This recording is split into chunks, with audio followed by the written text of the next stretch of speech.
Hello everyone. आज की class शुरू करते हैं। आज की क्लास में मैं आपको पढ़ाऊंगी साइकोलॉजी के बहुत ही इंपॉर्टेंट क्वेश्चन जो कि आपके आने वाले एग्जाम के लिए बहुत ही महत्वपूर्ण है। तो यहाँ पे बहुत सारे क्वेश्चन मैंने कवर किए हैं, जैसे कि TET arts, medical, non medical, JBT या TGT arts commission, medical commission, non medical commission, JBT commission के लिए बहुत ही इंपॉर्टेंट क्वेश्चन है। तो क्लास में बने रहे। क्वेश्चन नंबर फर्स्ट से शुरू करेंगे। क्वेश्चन नंबर 1 है, The range of IQ in the people with moderate mental retardation is, मतलब कि मध्य मानसिक मंदता वाले लोगों में आईक्यू की सीमा कितनी होती है। ठीक है, तो ये ऑप्शन हमारे पास है 35 से 54, 10 से 19, 20 से 34 या 55 से 70। तो इसमें जो सही आंसर रहेगा option number 1 is correct answer. पहला ऑप्शन इसमें सही है, तो इसको हम एक्सप्लेन भी कर लेते हैं साथ में।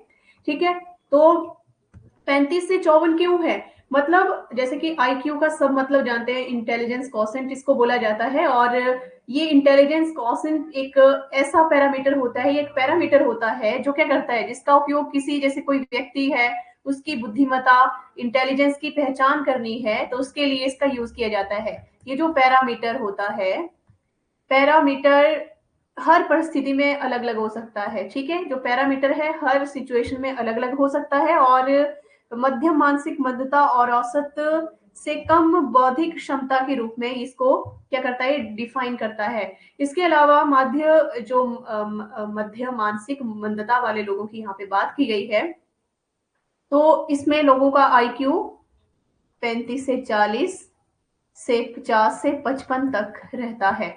ठीक है, तो ये है क्वेश्चन नंबर फर्स्ट। आपको अच्छे से ये समझ आ गया होगा। एंड नेक्स्ट क्वेश्चन शुरू करेंगे। Question number second. Question number second है,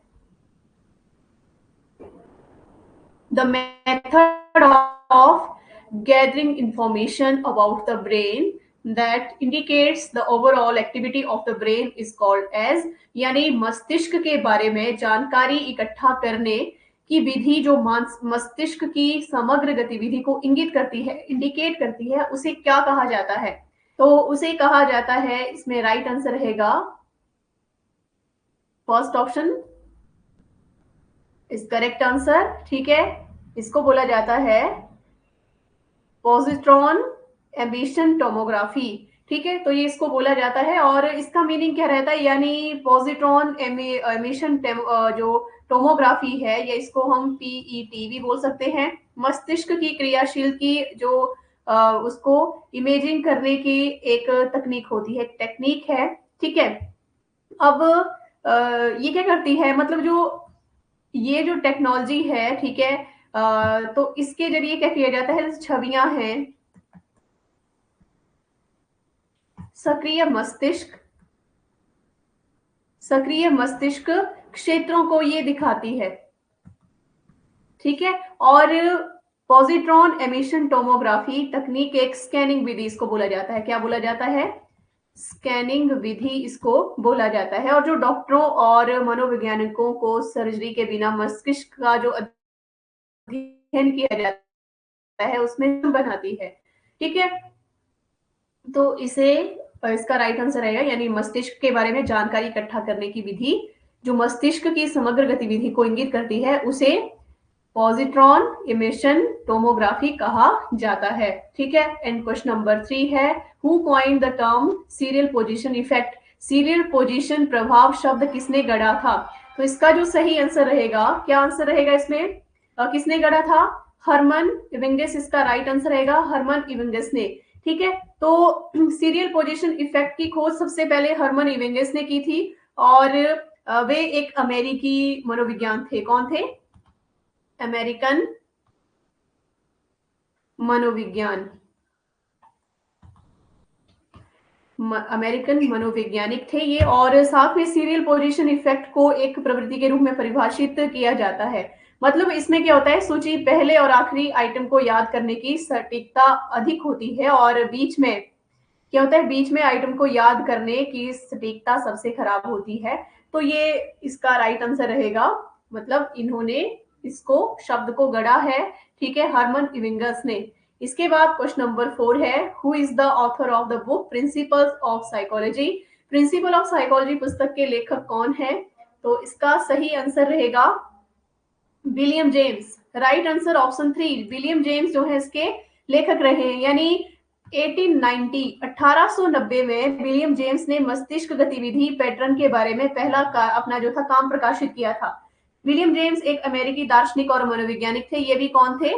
अमेरिकन अमेरिकन दार्शनिक और मनोवैज्ञानिक ये रहे थे। और मनोविज्ञान के सिद्धांत जो थे इन्होंने 1890 में प्रकाशित करके मनोविज्ञान के बारे में एक किताब लिखी है, और एक अमेरिकन मनोविज्ञान विलियम जेम्स द्वारा लिखी गई है। ठीक है, तो ये इसका राइट आंसर रहेगा, विलियम जेम्स ने ये लिखी है। And question number 5, the act in which people help someone without any reason, motive और we can say personal interest is known as, यानी वह कार्य जिसमें लोग बिना किसी कारण, प्रेरणा या हम कह सकते हैं कि हित से क्या करना, किसी की मदद करते हैं, उसे क्या कहा जाता है?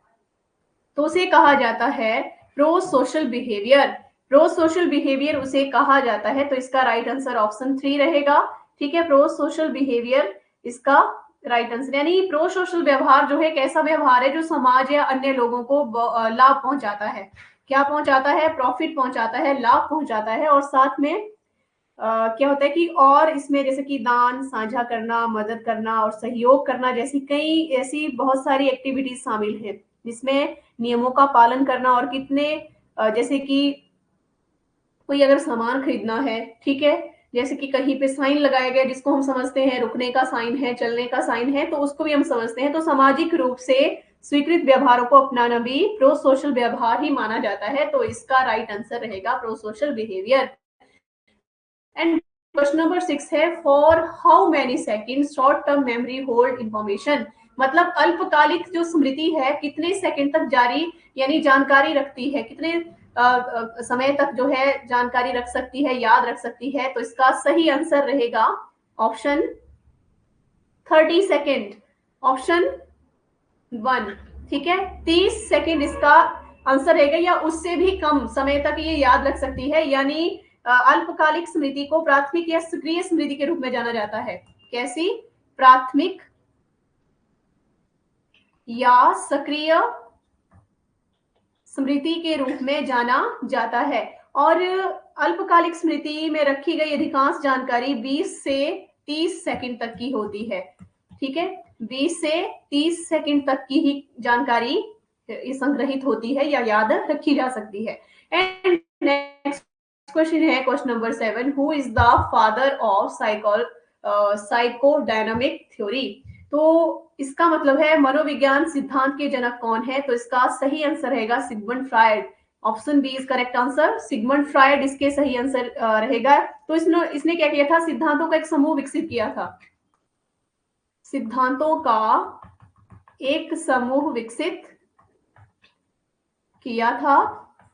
ठीक है, जिसमें मनोगतिक और इसके दृष्टिकोण का आधार इन्होंने बनाया था। मनोगतिक सिद्धांत में कुछ धारणाएं थी, जैसे कि एक वयस्क का व्यवहार और भावनाएं कैसी होती हैं, जिसमें मानसिक स्वास्थ्य संबंधी मुद्दे जैसे बचपन के अनुभवों के बारे में बताया गया है। तो ये इसका राइट आंसर रहेगा Sigmund Freud. And next question है question number 8, in India first psychological laboratory was established at. तो इसका सही आंसर आएगा कलकत्ता यूनिवर्सिटी। ठीक है, भारत में पहली मनोविज्ञान प्रयोगशाला और मनोविज्ञान विभाग की स्थापना कब की गई थी? 1916 में कलकत्ता यूनिवर्सिटी में की गई थी। और ये भारत में अनुप्रयुक्त मनोविज्ञान का पहला स्वतंत्र विभाग था, इंडिपेंडेंट डिपार्टमेंट था। और इस विभाग की स्थापना किसने की थी? इस विभाग की स्थापना doctor N N Sen Gupta के नेतृत्व में की गई थी। ठीक है, कलकत्ता विश्वविद्यालय भारत के पश्चिमी बंगाल के कोलकाता में स्थित है और इसकी स्थापना 24 जनवरी 1857 को की गई थी। ठीक है, और मनोविज्ञान विभाग और प्रयोगशाला की स्थापना 1916 में की गई है।